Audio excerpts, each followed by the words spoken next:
여러분 안녕하세요. 오롱장입니다. 속보이고 빅뉴스인데요. 원희룡 장관님이 국토부 장관님이죠. 총선에서 이재명 지역구 인천 계양을 출마 가닥을 잡으셨습니다. 이게 사실은 이번에 고속도로 사건에서 야당 전체와 싸우는 모습을 통해서 굉장히 정치적 영향력이 많이 커졌는데 그 모습을 그대로 이어가는 모습이에요. 제가 봤을 때 여기서 확정된 건 아니지만 여기서 뭔가 새로운 모습을 보여주면은 정치적 영향력은 더 커질 거라고 생각을 합니다. 그러면 아마 정치인으로서 본인이 원하시는 방향으로 갈 수 있는 뭔가 또 하나의 모습이 나오지 않을까라는 생각이고요.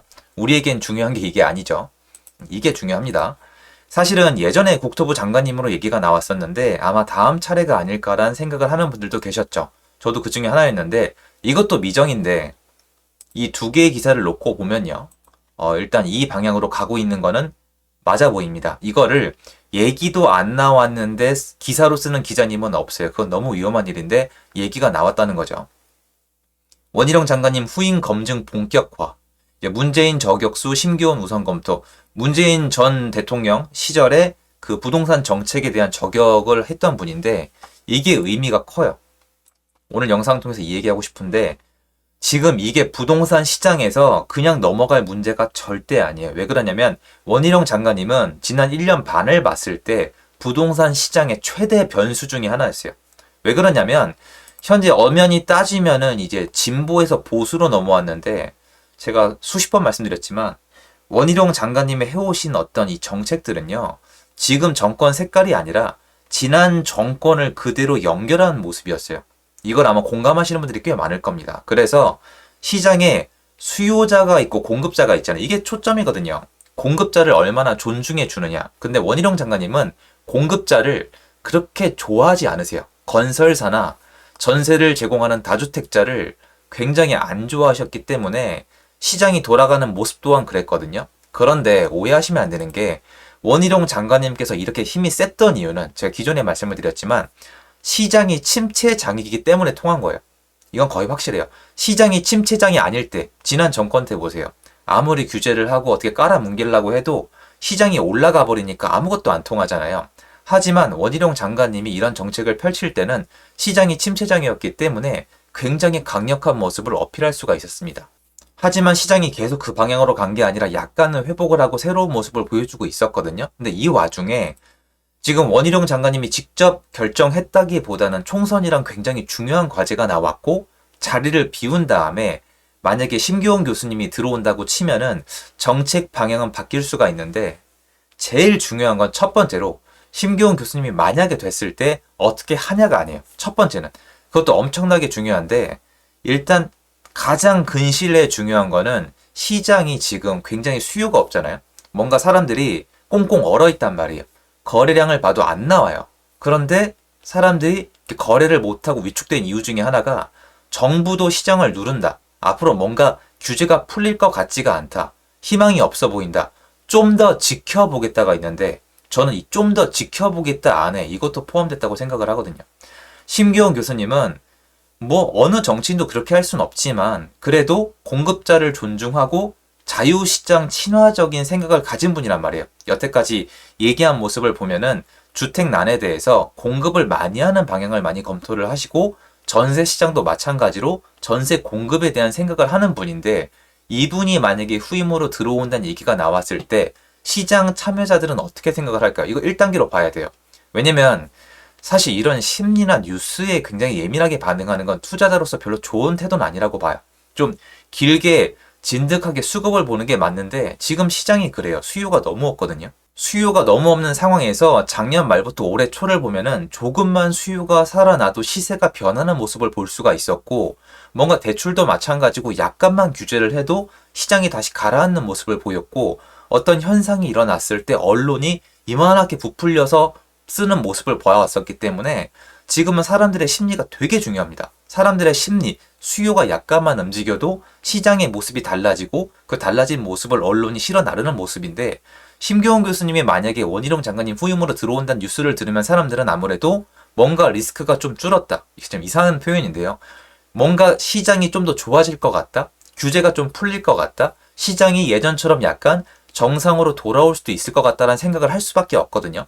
요 움직임만으로도 지금 시장은 변화를 줄 수가 있어요. 다시 얘기하자면 시장 자체가 지금 좋은 상태는 정말 아니라고 생각을 합니다. 정말 별로인 시장인데, 침체장인데, 요렇게 국토부 장관님이 변함으로써 수요도 전 어느 정도 변할 수 있다고 봐요. 왜냐면 원희룡 장관님이 정말 일관된 모습으로 다주택자나 아니면 규제 완화에 대해서 굉장히 안 좋은 모습을 보이셨고, 미분양도 해결할 마음이 없어 보이셨고, 게다가 물론 좋은 취지도 있었겠지만 전세 사기를 통해서 요 키워드 때문에 전세 시장이 지금 완전 쑥대밭이 됐거든요. 근데 만약에 심교훈 교수님이 후임 국토부 장관이 돼서 빌라 시장을 원래대로 돌려놓게 되면은 이 회복세도 절대 무시할 수가 없고, 그리고 무엇보다 지금까지 망설이고 있던 수요가 움직일 수가 있겠죠. 우리가 잊으면 안 되는 게 서울 아파트 거래량이 한 달에 평균 6천 건이에요. 근데 지금 600건 아래로 내려갔다가 지금 3천 건을 다시 못 넘고 있습니다. 누적으로 따지면 1년 반 동안에 예전에 비해서 5분의 1도 안 되는 거래를 했단 말이에요. 정말 너무나 어려운 시장인데, 다시 얘기해서 집을 안 사기로 결정한 분이 꽤 많았단 말이에요. 그럼 이분들이 영원히 안 사기로 한 사람도 있겠지만 안 사고 기다리는 사람도 있는데, 만약에 심기훈 교수님이 들어오고 이 다음에 하나 둘 단계적으로 뭔가 시장이 좋아지게 되면은 누적으로 되겠던 수요가 들어올 수도 있습니다. 오늘 제 영상을 보고 뭐 청사진이다, 됐다, 이제 풀린다 이런 건 절대 아니에요. 이것만 보고 주택을 살 수는 없어요. 제가 주택을 매수하라고 말씀드렸던 건 이것 때문이 아닌데, 사실 원희룡 장관님이 있으면서 변수가 굉장히 많았던 거고, 제가 정말 정치 관련해서는 예측이 너무 힘들다, 이건 거의 불가능에 가깝다라고 계속 말씀을 드렸던 게 그 안에 원희룡 장관님이 들어 있었거든요. 그래서 만약에 후임으로 오신 분이 예측 가능한 범주 내에서 시장 친화적으로만 플레이를 하셔도 저는 새로운 것들이 보일 수 있다고 생각을 합니다. 그래서 앞으로 내용을 굉장히 잘 지켜봐야 된다고 생각을 합니다. 그리고 여기부터는 제 개인 의견인데, 만약에 국토부 장관님이 변했을 때 이분의 성격이 굉장히 중요한 게, 아무튼 원희룡 장관님이 여태까지 운영을 하시면서 시장에 이런저런 부담감이 쌓였거든요. 빌라 시장에 대한 부담감, 전세 공급에 대한 부담감, 신축에 대한 부담감, 이건 여러분도 아마 공감을 하실 거예요. 지금 뭔가 새로 공급하기 굉장히 어렵거든요. 그럼 이게 쌓이고 쌓여서 언젠간 시장의 부담감으로 시세 반등을 일으킬 가능성이 되게 높습니다. 왜냐면 어차피 공급이 부족해질 거니까. 하지만 어떤 장관도 그게 자기 임기 내에 터지길 바라지 않거든요. 그러면 굉장히 아이러니하지만 시장을 잘 아시는 분일수록 지금 제가 얘기한 내용에 공감할 거란 말이에요. 시장에 이런 리스크가 있다는 걸. 그러면 그걸 해결하고자 할 거예요. 그걸 해결하고자 하면은 늦었잖아요. 여태까지 쌓여있던 부작용의 시한만큼 그 크기에 비례해서 시장에 부작용이 나올 수가 있습니다. 그런데 마침 맞물리는 게 뭐냐면, 총선 끝나고 나면 대선에 신경을 써야 되거든요. 역사적으로 보면은 대선은 초점이 뭐냐? 대선은요, 큰 사고를 치지 말고 경제를 챙겨야 돼요. 여러분 나중에 이제 대선 가보세요. 만약에 먹고 살기 힘들면은 정권 교체 타이틀 달린단 말이야. 근데 정권 교체 타이틀이 안 달리려면 내가 먹고 살만 해야 되는데, 한국은 역사적으로 부동산 시장이랑 내수 경기가 같이 간단 말이에요. 그것도 신경을 써야 돼서, 만약에 원희룡 장관님이 만약에 후임으로 전혀 성향이 다른 분들이 온다면은 앞에 쌓여있던 리스크 해소를 해결하는 과정, 그리고 이후에 대선으로 가는 정권 유지란 테마로 가는 경제 챙기기란 그 흐름 안에서 저는 시장이 꽤 많이 변할 수 있다라고 생각을 해요. 원래는 그렇게까지 생각을 안 했었는데, 저는 원희룡 장관님이 하시는 이제 업무에 대해서 많이 쇼크를 받았던 사람이기 때문에 이런 예측을 해보는 거예요. 지금 다 결정난 것도 아니고, 결정된다고 해도 이게 또 심기훈 교수님 이 자체와 이 정권의 국토부 장관 자리에 앉은 그 사람은 다른 사람일 수 있기 때문에 모든 게 그렇게 된다고 얘기하는 건 말도 안 되고, 하지만 많은 분들이 이건 공감하시잖아요. 원희룡 장관님이랑은 좀 다르지 않을까. 일단 망가져 있던 빌라 시장이나, 그리고 전세 지금 상승하고 있잖아요. 이것도 어떻게 방법을 만들어내야 되거든요. 그리고 이대로 가면은 신규 공급은 제대로 될 수가 없어요. 막 사람들이 둔촌주공 얘기하고 있던데 그 양 같아 되지가 않아요. 2024, 5, 6, 특히 26년 되면은 입주 물량이 굉장히 부족한데, 이거에 대해서 팔걷고 미리 준비할 수 있는 사람이 필요하고, 지금 올라가고 있는 전세와 월세를 해결할 사람이 필요하거든요. 그런데 원희룡 장관님께서는 저는 이제 추후에 이게 문제가 터질 거라고 인지하고 계세요. 예전에 기사에서 원희룡 장관님이 직접 공급 부족이 오면 시세가 많이 오를 수가 있으니까 위험하다고 말씀을 하셨는데, 그 타이밍이 이제 누가 국토부 장관에 있을 때 터지냐가 되게 중요하거든요, 한국은. 지나간 건 잊어버린단 말이에요. 지금 예전에 김현미 장관님 생각하는 사람 없잖아요. 그래서 저는 지금 흐름이 여러분한테 좀 보였으면 좋겠습니다.